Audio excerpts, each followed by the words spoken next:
Hello বন্ধুরা, wbporashona.com চ্যানেলে সবাইকে স্বাগত। আজ আমরা অষ্টম শ্রেণীর বাংলার পারাগার দুপোহর ভালোবাসি এর থেকে কিছু অতি সংক্ষিপ্ত গুরুত্বপূর্ণ প্রশ্নের উত্তর তোমাদের সাথে আলোচনা করব।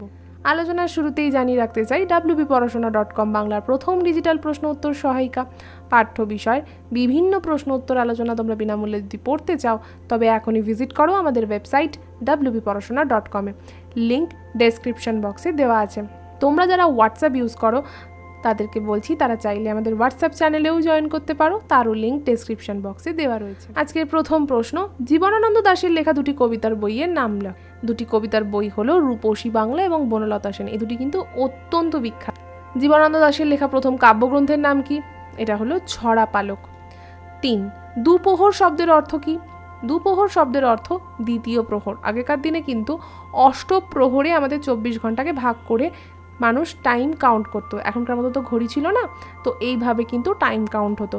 সাধারণভাবে সূর্য থাকাকালীন দ্বীপ্রহর বলতে দুপুরবেলাকে বোঝানো হতো। 4. কেবল প্রান্তর জানে তাহা। প্রান্তর কি জানে?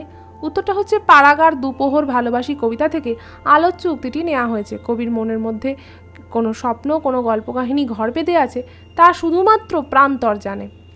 5ম প্রশ্ন, তাহাদের কাছে যেন এ জন্মে নয়, যেন ঢের যুগ ধরে কথা শিখিয়েছে এ হৃদয়। কাদের কথা এখানে বলা হয়েছে? অত্যন্ত গুরুত্বপূর্ণ একটা প্রশ্ন। আলোচ্য অংশে পল্লীর প্রান্তর আর প্রান্তরের শঙ্খচিলের কথা কবিতায় বলা হয়েছে। চলে এলাম একটা বিশেষ আলোচনায়, ভূগোল, ইতিহাস, বিজ্ঞান। তোমাদের যাদের পড়তে একদম ভালো লাগে না কিন্তু পড়াশোনা তো করতেই হবে, তাদের জন্য নিয়ে এসেছি আমরা wbporashona.com সম্পাদিত to the point ebook series. অষ্টম শ্রেণীর এই ইবুকগুলিতে মাত্র 20 পাতার মধ্যে পেয়ে যাচ্ছ তোমরা সম্পূর্ণ নোটস। ইতিহাস, ভূগোল, বিজ্ঞান প্রত্যেকটা ক্ষেত্রেই তোমরা খুব কম পাতার মধ্যেই সম্পূর্ণ সিলেবাস পেয়ে যাচ্ছ। তাই ভালোভাবে যদি পড়তে পারো তাহলে কিন্তু পরীক্ষায় সঠিক উত্তর দেওয়া আর ডিফিকাল্ট হবে না। তো এই শর্ট নোটস কিনে নিতে এখনই আমাদের ডেসক্রিপশন বক্সে চলে যাও এবং সেখানে পেমেন্ট লিঙ্কে ক্লিক করলেই আমাদের পেমেন্ট পেজে চলে যাবে। সেখানে পেমেন্ট কমপ্লিট করলেই 24 ঘন্টার মধ্যে এই ইবুকগুলি তোমাদের হোয়াটসঅ্যাপ অথবা ইমেল অ্যাকাউন্টে আমরা পাঠিয়ে দেবো। আর যদি আরও কিছু জানতে চাও তবে স্ক্রিনে আসা নাম্বারটাতে আমাদের সাথে কন্ট্যাক্ট করতে পারো। 6ষ্ঠ প্রশ্ন, মালিক কোথাও নেই। কার মালিক নেই? উত্তরটা হচ্ছে হিজলের সঙ্গে বাঁধা জীর্ণ ডিঙিখানি নদীর জলে ভাসমান, তার কিন্তু মালিক নেই, অর্থাৎ সে মালিকানাহীন হয়েই কেমন অকারণে ভাসছে। 7ম প্রশ্ন, শাখাগুলো নুয়ে আছে বহুদিন। শাখাগুলো কেমনভাবে নুয়ে আছে? চালতার শাখাগুলি ছন্দহীন, অর্থাৎ এলোমেলোভাবে নুয়ে আছে, তাদের কোনো শৃঙ্খলা নেই। 8ম প্রশ্ন, পারাগার দুপোহর ভালোবাসি কবিতায় কোন নদীর কথা বলা হয়েছে? উত্তরটা হচ্ছে জলশিরি নদীর কথা বলা হয়েছে।